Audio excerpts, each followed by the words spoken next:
12 years of blood, 12 years of silence. Under the law, she was a ghost in the marketplace. Every step she took was measured to avoid collision, yet the crowd always sensed her presence. They drifted away like water parting around a stone, eyes fixed on the horizon to avoid meeting hers. She stood by the edge of the grain stall, watching the exchange of coins, the warmth of commerce, the laughter of neighbors.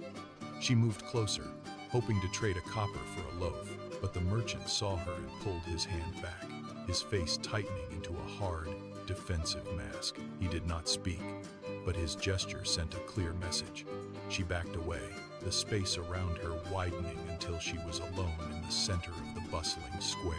She turned toward the temple gates, a distant structure shimmering in the heat, knowing the entrance was forbidden to her. Her feet dragged against the dirt, carrying her back to the periphery.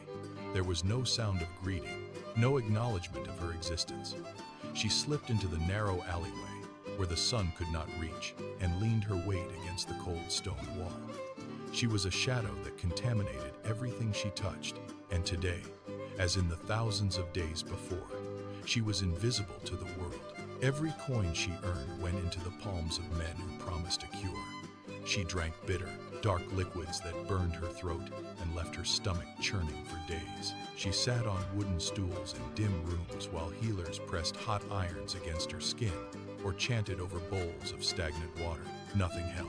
Each procedure left her weaker, her pulse fluttery and shallow, her limbs heavy as lead. Her small store of savings, kept in a knotted linen pouch, dwindled until only copper remained. Then, nothing. She sold the last of her household goods, a heavy clay jar, a woven blanket, a copper lamp to pay for one final, desperate visit to a local physician. He looked at her, shook his head, and pushed her away, refusing the fee because he knew the outcome was already written. She walked home empty-handed, the weight of her own body becoming a labor. She collapsed onto her sleeping mat, listening to the rhythm of her own labored breathing, the silence of the room pressing in. There were no more doctors to consult. There were no more coins to trade. She was trapped in the slow decline of her own vitality, waiting for the end of the only life she had ever known. The rumors arrived in the alleyway like a sudden shift in the wind. Travelers, passing the mouth of her dark passage, spoke of a man from Nazareth. They recounted stories of sight restored to the blind and fever broken in an instant. She heard the words through the stone wall, her breath hitching as the names of distant villages were mentioned. Was he truly a healer? The question burned brighter than the pain in her limbs.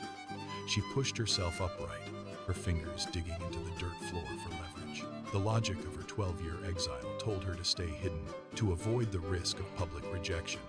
But the hunger for life was louder. She reached for the water skin, drank, and felt a strange, cold clarity bloom in her chest. She stood, swaying, and steadied herself against the rough masonry. She had nothing left to lose, no money, no health, and no place in the world. She stepped out of the shadows, her eyes fixed on the distant road leading toward Capernaum. She began to walk, one foot in front of the other, forcing her body into a rhythm. Every step was a defiance of the decay that had claimed her. She would find him. She would see if the rumors held the weight of truth. Capernaum was not a village today. It was a living, breathing creature. The road leading to the city gates had vanished beneath a tide of humanity. She reached the outskirts, her breath shallow, and stopped. The roar of the crowd hit her like a physical blow, a chaotic ocean of shouts, arguments, and laughter that drowned out her own thoughts. She stood on the periphery, watching the mass of people surge and churn. They moved as one, a solid wall of shoulders and backs, shifting around the figure of the man from Nazareth. She scanned the gaps, looking for a way in, but every space was instantly filled by someone else pressing toward the center. This was the same barrier she had faced for 12 years, the collective weight of a society that excluded her, now solidified into a literal fortress of flesh. She took a tentative step forward, but a man shoved past her, his elbow striking her shoulder, and she stumbled back into the dust. The air grew thick with the scent of unwashed bodies and the oppressive heat of the sun. She realized then that he was unreachable. The distance between her and the man in the center was not measured in paces, but in the immovable density of the people surrounding him. She gripped her arms, watching the center of the storm, knowing that to get any closer would require crossing a line that had held her in exile for a decade. She did not look for a path through the shoulders anymore. She looked down at the dirt. The crowd was a forest of legs, shifting and stomping, kicking up grit that stung her eyes. She took a breath, held it, and dropped. The ground was hard, packed with the weight of thousands. She pressed her palms into the dust and began to crawl. Above her, the world was a cacophony of shouting and movement, a constant, heavy vibration that rattled her bones. She moved between ankles, dodging the heavy tread of sandals and the sudden, careless shifts of people surging forward. The heat was stifling here, trapped near the earth, smelling of sweat and trampled grass. Every inch of progress was a fight against the tide. She stayed low, keeping her face averted, ensuring no one saw the marks of her sickness. To speak was to risk stones. To be seen was to invite scorn. She moved by instinct, threading her body through the gaps in the shifting mass. Her muscles burned with the effort of keeping her weight off the ground.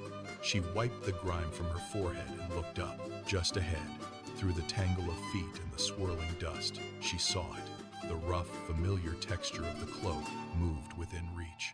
She reached, her fingers, calloused and trembling, stretched through the gap between two pairs of feet.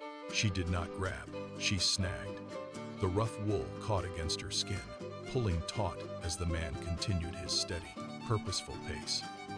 In that microsecond of friction, the world stopped.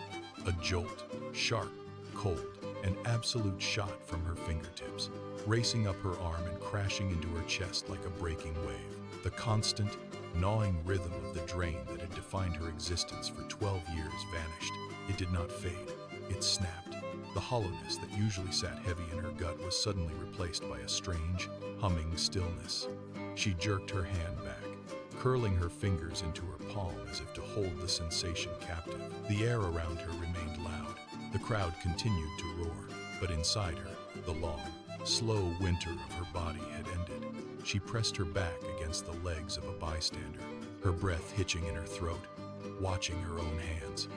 They were steady. The blood, the weakness, the lingering exhaustion all gone.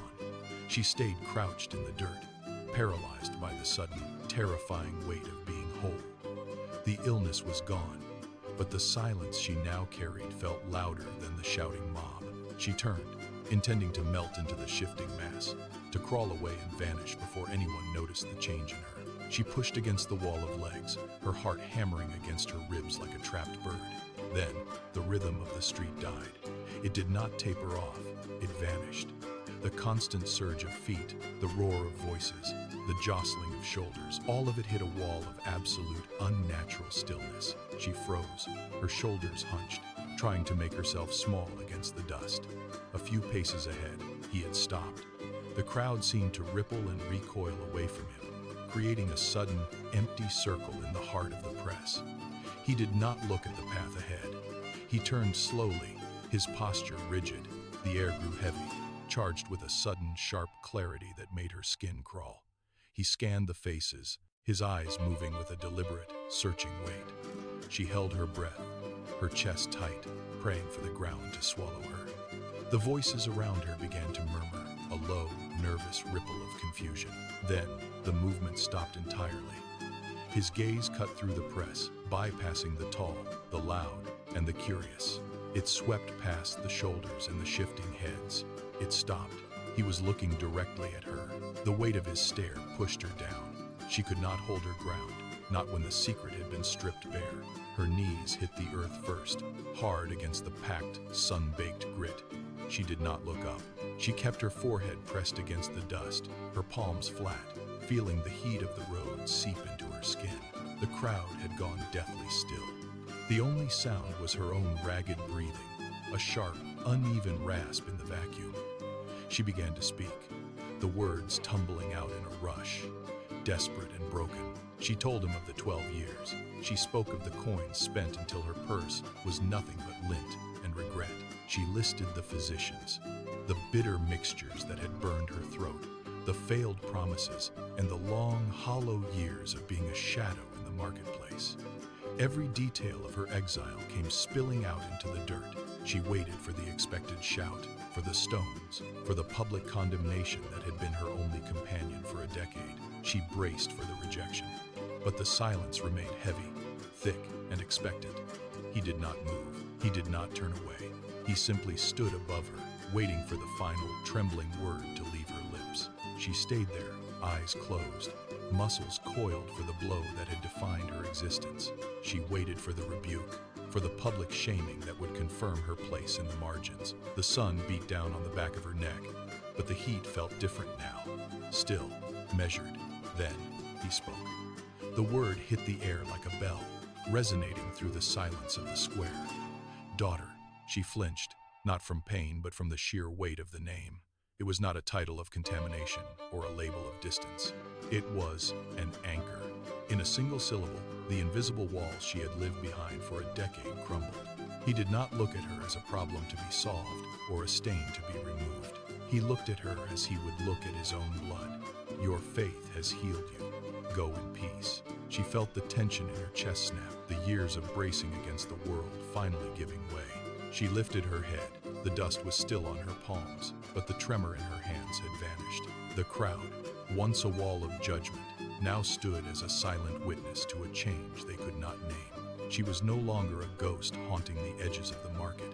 She was a daughter standing upright in the light. She pushed herself up from the dusty ground, her legs steady for the first time in 12 years. She stood to her full height, eyes meeting the faces of those who had once pushed her into the shadows. The shift was immediate. The wall of people, once a crushing tide of judgment, began to ripple. Shoulders turned, feet shifted. They created a clear, open path through the center of the marketplace. She did not hurry. She felt the sunlight on her face, no longer hiding or ducking from the gaze of strangers. She looked at her own hands, tracing the lines that had once been marked by illness, now clean and strong. The whispers were no longer barbs of exclusion, but murmurs of astonishment. She stepped forward, each stride firm against the cobblestones. She was not leaving behind a life of failure, but walking toward a future that had been denied to her for a decade.